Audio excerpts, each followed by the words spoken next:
So we'll sort of play with those three big questions as we go through the next hour and a bit, as we're going, about an hour and a half. So let me start with some promising practices. So this is my version on, I think, 2 slides of everything that I think is written around on the government website, curriculum and assessment as we're going forward.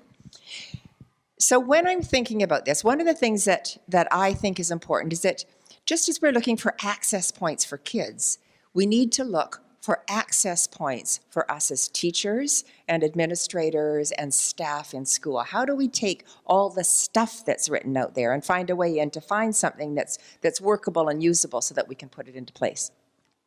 So the first piece is the thinking about organizing the whole curriculum around big ideas, right? That's so much easier to plan with than trying to go through 100 different learning outcomes. So if I'm thinking about these big pieces, then I can plan with that much more easily.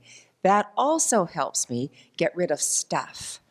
You know, the kind of stuff that you may never have done yourself, but you know somebody else who did once or twice when it was, Friday and it was going to be sunny and it had been sunny all week and you're thinking, we can't be outside all day on Friday, so we have to do a little bit of work in here.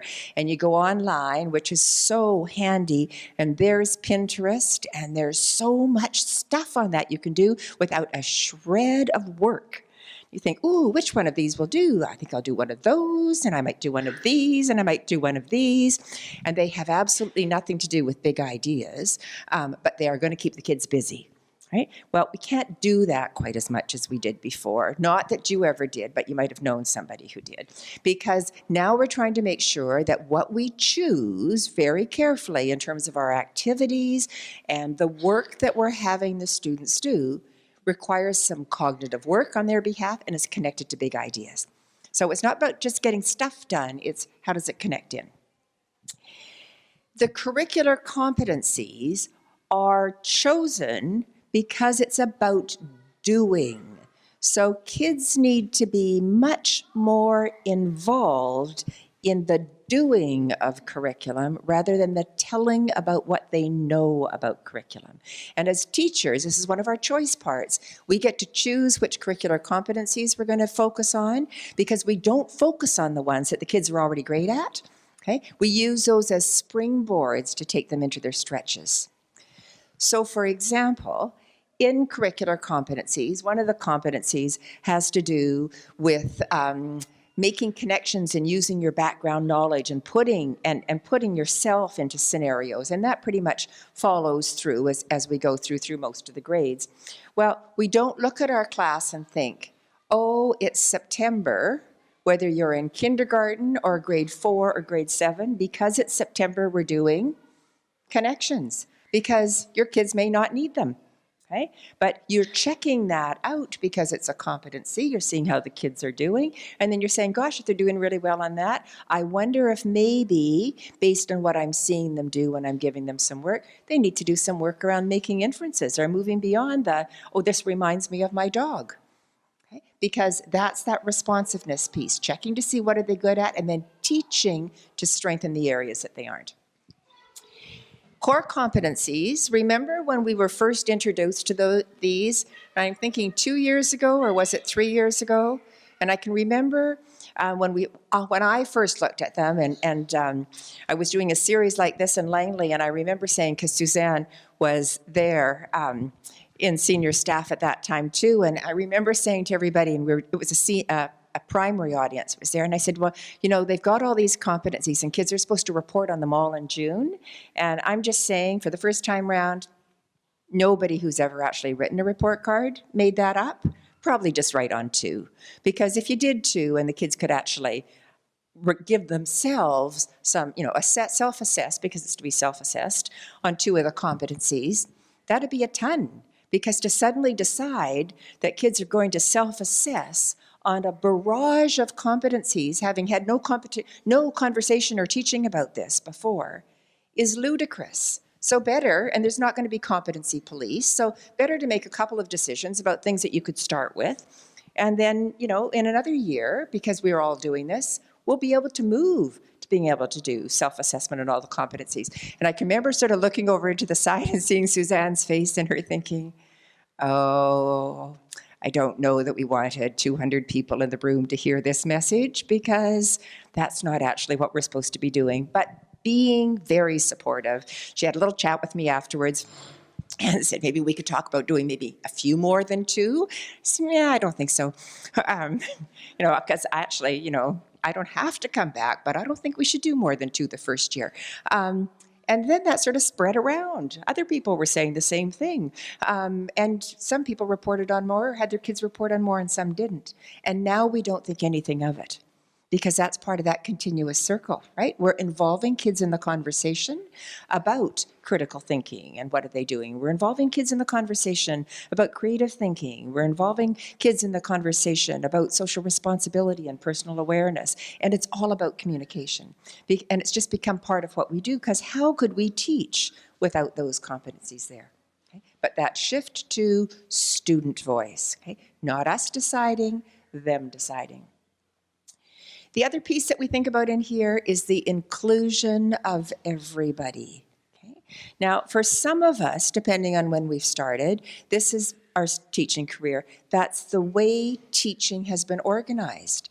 All students belong within the classroom with the classroom teacher, and all of us who are non-enrolling line up to support the learning as much as possible in the classroom and providing additional supports as we move through the tiers, but not by starting and saying, let me fix this student here, outside the classroom, that piece where we're working together to design learning sequences that have all the voices included. And so that's very, very front and center in this redesign piece as well. One more piece on here, okay? And that's the piece, and this one to me is really significant. The heart of the way the curriculum is structured is based on the learner. It used to be based on the curriculum, and our job was to get kids through the curriculum. It's now based on the learner. It doesn't mean that the curriculum doesn't count. It means that the learner is the focus point. And so we really need to be thinking about, when we're communicating with parents, that the communication we give to parents, the communication we give to the students, is how are you doing with this curriculum? Not here's what I taught this term, but how are you doing within these learning sequences? How are you doing within this unit of study? So it's the learner's story that comes out all the time, as opposed to the curricular story.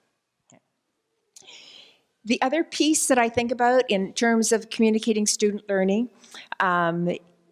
is the power and the challenge of writing a narrative about how a student is doing. Because we become so caught up in our language, we don't actually even necessarily recognize the lingo that we develop. Okay? The part that I say and you understand, that somebody who's outside in the playground has no idea about what we're talking about. And so there's that challenge that we think about, that when we're looking at the communication of how do we tell the story of the learner in connection to what we're doing in the classroom, so that it makes sense to the people that are reading it. Okay? Because that's critical, because if we don't do that part well, then this part will go away very quickly. Okay? It needs to make sense to the audience. So it needs to make sense to the child, because the child is often the purveyor of that meaning when it comes out. That's why it can't just be a grand event at the end. But the language that we choose, we have to be really careful that the language that we're choosing is making sense to the people who are actually doing the reading. It's always based on strengths. It's not and areas to strengthen. It's not based on a deficit model. It's not a medical model. It's a model that's based on, look what we're doing now, and that belief that we know enough to make a difference and to devise a plan of action to keep moving forward. And that voice of the learner is critical. How do we keep the voice of the student in there? Now, I'm going to give you a chance to say something, but not before I've done my last little bit on here. Here's the pieces that I think are the non-negotiables, okay? No matter what happens, no matter what kind of format we work with in terms of communicating student learning or organizing our teaching, these pieces we have no choice in. We always start with strengths first, okay? It's a given, okay? We always tell a learner-specific story. It's not about what my class did, it's about what John did in the class. Okay? We always focus on the learner, not telling about the curriculum. So, and this one ties into both the checklists and it ties into things like drop-down menus. Okay? You know, sometimes you can get something that says, here are all the things that you could have done this time. Check the ones that you want, that you have done. It's a drop-down menu. That's not a learner story, and it's too hard to fix the learner into that story. We need to start with the learner and then say, how do we take that into the parts of the curriculum that I did? Okay. So I don't need a checklist with that either. And I want to think about that communication as a window, as a picture that invites you into the classroom and the learning that's going on so that you as a parent can see what's happening.